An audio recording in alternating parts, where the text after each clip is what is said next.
Welcome to my channel. आज का जो हम वीडियो करने वाले हैं वो रेमेडी है एसिटिकम एसिडम। उसका जो कॉमन नेम है वो है ग्लेशियल एसिडिक एसिड और इसको ज़्यादातर एसिडिक एसिड भी बोला जाता है।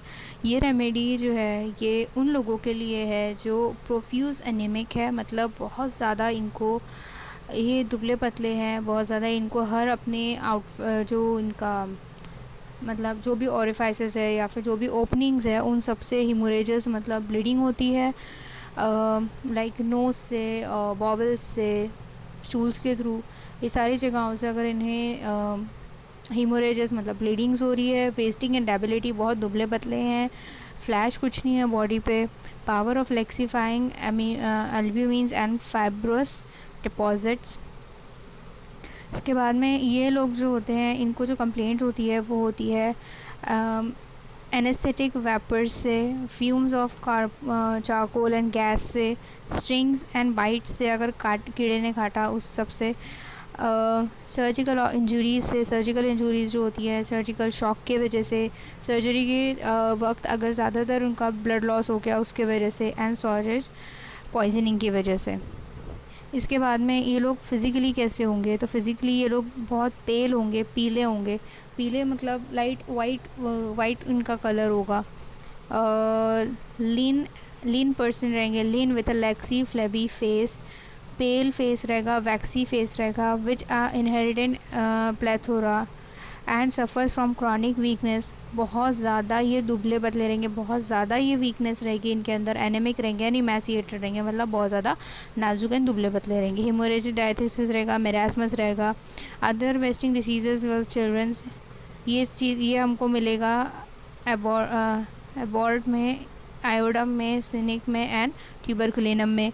प्रोस्ट्रेशन इनमें बहुत ज़्यादा रहेगा, मतलब ये बहुत ज़्यादा थके हुए रहेंगे, प्रोस्ट्रेट रहेंगे इन आफ्टर इंजरी के बाद में, सर्जिकल शॉक्स के एनेस्थीसिया के बाद में। बर्निंग थर्स्ट रहेगा, इंटेंसिबल रहेगा, even a large quantity but no thirst of the fever. Profuse anaemia with a lax pallor of the face, haemorrhagic हम देख चुके हैं।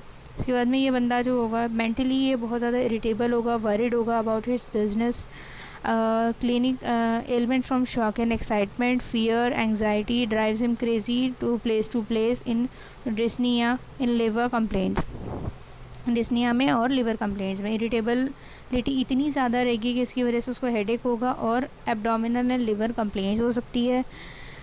हिस्टीरिया रहेगा, crawling and rolling on the floor, इतनी हिस्टीरिया की वजह से वो crawling and rolling on the floor, roll करेगा वो फ्लोर पे। इसके बाद में forgetful about what happened recently, अभी थोड़ी देर पहले क्या हुआ था वो भूल जाएगा। ये ज़्यादातर doesn't know her own childrens, वो अपने खुद के बच्चों को नहीं पहचानेगी। सलाइवेशन जो है वो प्रोफ्यूज़ रहेगा डे एंड नाइट। स्टमक के अंदर बहुत ज़्यादा इसको एक तो प्यास लगी हुई रहेगी। Dropsy about no with dropsy भी रहेगी थर्सलेस के साथ, with but no fever, but fever के अंदर इसको कोई थर्स्ट नहीं रहेगी, वैसे उसको थर्स्ट रहेगी बहुत ज़्यादा। ये काम करती है स्टमक कैंसर में, पेप्टिक अल्सर में, इंटेस्टिनल ट्यूबरक्लोसिस में। Vomiting whenever there is vomiting after every kind of food, कुछ भी खा ले इसके बाद इसको वोमिटिंग होनी ही है। कांट टॉलरेट कोल्ड थिंग्स, ठंडी कोई चीज़ बर्दाश्त नहीं कर पाएगा, कोई ड्रिंक बर्दाश्त नहीं कर पाएगा। Vegetable except potato, bread and butter. Violent pain रहेगा, बर्निंग पेन रहेगा with the coldness of the skin and cold sweat on the forehead. Sleep जो है can't sleep lying on a back, उल्टा नहीं सो पाएगा, can't sleep lying on a back. But जो हमारा एक आर्सेनिक का पेशेंट होता है वो उल्टा सोएगा तो उसको अच्छा लगेगा। अगर ये पेशेंट उल्टा सोता है, मतलब बैक के थ्रू अगर ये सोता है, तो बैक के थ्रू सोने पे क्या लगता है उसको कि उसका पेट जो है वो जो उसका एब्डोमेन जो है वो संग हो जा रहा है और उसको डिस्निया हो रहा है, डिस्पेरोनिया हो रहा है उसकी वजह से। And better by lying on a belly के थ्रू अगर वो उल्टा सोएगा, पेट के बल सोएगा तो उसको अच्छा लगेगा। फीवर जो है हेक्टिक फीवर है, ड्रेंचिंग नाइट स्वेट है, स्वेट प्रोफ्यूज एंड कोल्ड है, otherwise skin is dry and hot. Red spot on the left cheek, important characteristics हम ये सारी कुछ चीज़ें देख चुके हैं. Salivation, fermentation, stomach, abdomen feels like sunken abdomen, urine of the large quantity of a pale urine रहेगा. Diabetes with great thirst and debility. Female जो रहेगी इसको कैटमिया रहेगा. Haemorrhages after labour, nausea of pregnancy, breast is painful and large, distended with milk is bluish transparent, sore, anemia of the nursing mothers. Respiration कैसा रहेगा इसका? Respiratory problems को रहेंगे. डिफ़िकल्टी इन ब्रीथ एंड कफ रहेगा जब वो सांस लेगा. इनहेलिंग, सांस लेने वक्त उसको कफ रहेगा. बैक एक जो है रिलीव हो जाएगा लाइंग ऑन द एब्डोमेन की वजह से. उल्टा अगर पेट के बल सोया तो उसका जो बैक एक है वो ठीक हो जाएगा. एक्सट्रीमिटीज़ जो रहेगी वो इमेसिएटेड रहेगी, एकदम ऐसे दुबली रहेगी, मतलब एकदम ऐसे नाजुक सी रहेगी. एंड एडिमा रहेगा फीट्स के ऊपर एंड लेग्स के ऊपर. Skin pale, waxy, oedematous, dry, hot skin.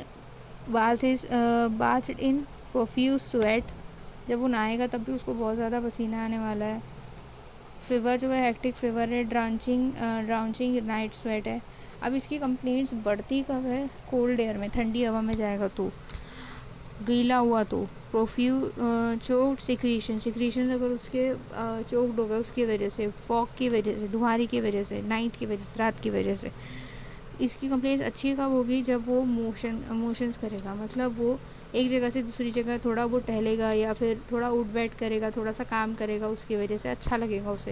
And second thing is the lost of stools, जब वो डिफिकेशन सही तरीके से होगा उसका तब उसको अच्छा लगेगा. ये थी हमारी एसिडिकम एसिडम.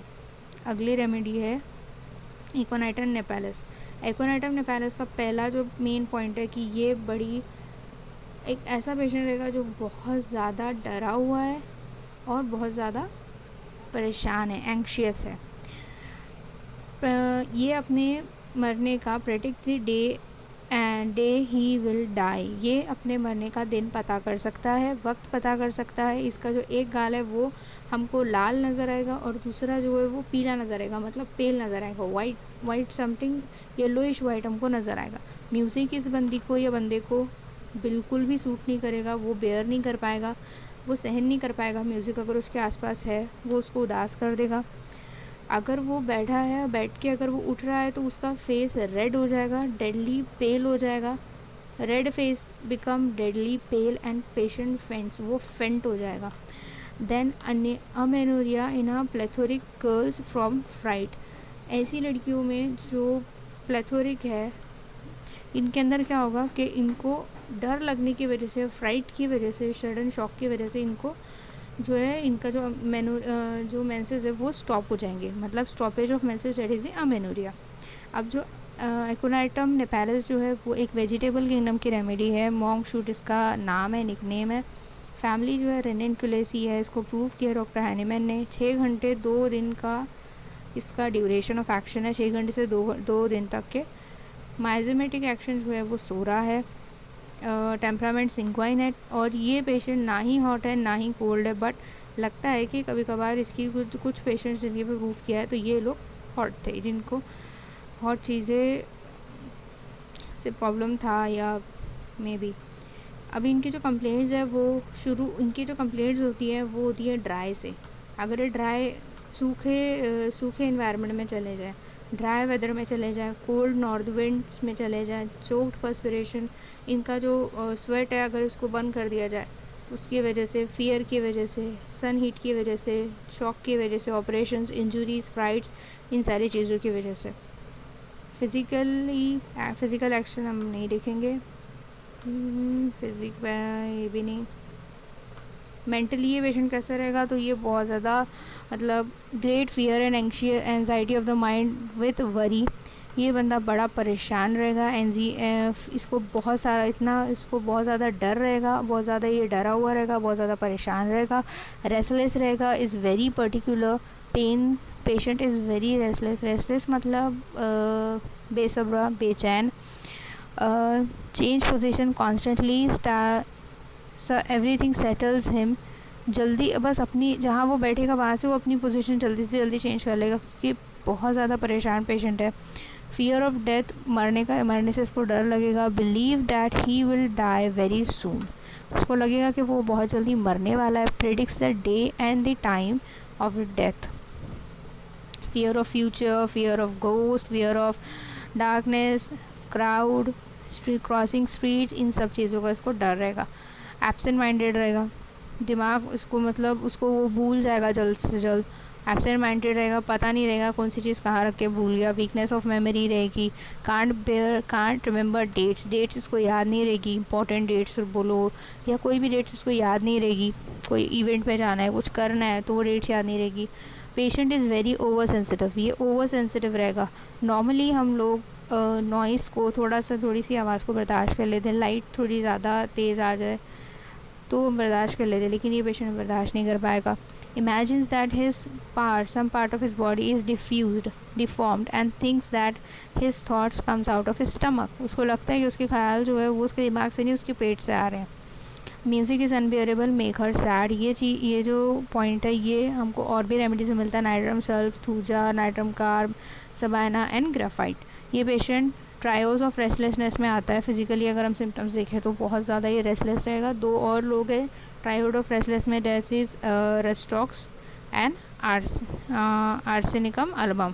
आर्सेनिकम अल्बम को जो कंपेयर किया गया है वो एक घोड़े से कंपेयर किया गया है, क्योंकि घोड़ा कभी नहीं बैठता, वो कंटिन्यूस दौड़ना चाहता है। And that is the Arsenicum album. Restless Aconite की रेस्टलेस क्या है कि वो बैठेगा नहीं, वो कंटिन्यूस वरी की वजह से, कंटिन्यूस एंजाइटी की वजह से, रेस्टलेसनेस की वजह से वो एक जगह से दूसरी जगह अपनी जगह चेंज करता रहेगा। एक्सट्रीम एंजाइटी रहेगी। He does everything in hasty, जल्दी जल्दी कोई भी काम करेगा, सुकून से काम नहीं करेगा, जल्दी जल्दी काम करेगा। He tosses about in agony, restless specially at night, रात के टाइम पे सबसे ज़्यादा बेचैन रहेगा, रेस्टलेस रहेगा। Heat, dryness and burning, inflammatory condition है, कहीं पे इन्फ्लेमेशन हुआ है कोई चीज़ का, लाइक ब्लेफराइटिस है या फिर कंजंक्टिवाइटिस है या फिर कोई और तरह का कोई इन्फ्लेमेशन हुआ है, देन वहाँ पे क्या होगा कि वहाँ ड्राइनेस होगी, बर्निंग होगी and affected part will be heat. वहाँ पे वो पार्ट गर्म लगेगा, गर्म ऐसा लगेगा जैसे वो जल रहा है, सूखा रहेगा लेकिन ऐसा लगेगा वो जल रहा है। दैन इसकी थर्स्ट जो है वो अनक्वेंचेबल है, वेरी पर्टिकुलर अनक्वेंचेबल थर्स्ट है। Very thirsty with and drinks large quantity as a long interval, बहुत सारा पानी पिएगा, एक बार पिया बहुत सारा पानी 5 लीटर का या फिर 3 लीटर का ठंडा पानी पी लिया, उसके बाद 2 घंटे के बाद नहीं पिएगा, फिर 5 घंटे के बाद पिएगा, इस तरह से इसका थर्स्ट रहेगी। फीवर जो है हाई फीवर रहने वाला है। Chill followed by dryness, hot skin, inflammation develop with the fever and anxiety, burning, tingling and numbness. Burning runs throughout the remedy, burning हर जगह पे है। Dryness, burning, heat, fever, during fever accomplish by numbness, dry, burning and heat. इनकी वजह से, इनके साथ में फीवर, इसके साथ क्या होगा कि इनकी वजह से क्या होगा कि नमनेस आ जाएगी, टिंगलिंग सेंसेशन होगा। हीमोरेजेस इज ब्राइट, हीमोरेजेस जो है मतलब ब्लीडिंग जो है वो ब्राइट रेड कॉपियस ब्लड की होगी, specially in epistaxis and piles. Great pain में भी ये ट्रायल्स ऑफ रेस्टलेसनेस है। Nash triad of pain, that is the Coffea, Chamomilla and Aconite napellus. Tension इसका कीनोट है। ड्राइनेस एंड हॉट स्किन, लाल चेहरा रहेगा फीवर के वक्त। फियर ऑफ डेथ रहेगा, ये हम देख चुके हैं। सेंसिटिविटी, ये इसको सेंसिटिव रहेगा ये पेशेंट। पैरालिसिस, इसको exposure of north dry cold wind की वजह से होगा। कन्वर्जन्स इन अ टूथिंग चाइल्ड, कन्वर्जन्स मतलब मे बी बेहोशी, सम काइंड ऑफ फेंट हो जाएगा, greedy on the rising from the bed. Important is the fever के अंदर क्या होगा कि इसको काई की वजह से फीवर हो रहा है, तो डीट is due to exposure of the north dry cold wind and by choking perspiration, may be also due to the shock, fear, fright, heat of sun. Temperature is very high and sudden and violent इसका key point है कि sudden and violent इसकी कोई भी चीज़ है। Drenching sweat रहेगा, pulse is high, quick and tense, restless patient रहेगा, पैरालिसिस, कार्डियक ट्रैकीकार्डिया रहेगा, डिस्पेरोनिया रहेगा, pain in pericardium from fright and due to exposure to dry air. Modalities aggravated in evening, night time, lying on affected side, music, from inspiration सांस लेते वक्त, during rising खड़ा हुआ या खड़े होने की वजह से बेड पे से खड़ा हो या चेयर पे से खड़ा हो during upon rising, in a warm room गर्म कमरे में है, फ्रॉम द टोबैको स्मोकिंग. एमिलेशन इसकी कंप्लेंट अच्छी कब होगी तो ठंडी हवा में जब जाएगा, एंड आफ्टर पर्सपिरेशन जब वो सही तरीके से उसका स्वेट उसकी बॉडी से बाहर निकलेगा उसके बाद उसको अच्छा लगेगा. ये सारा था हमारा एकोनाइटम निपालिस. अगली रेमेडीज़ नेक्स्ट वीडियो में कवर करेंगे. Thank you so much.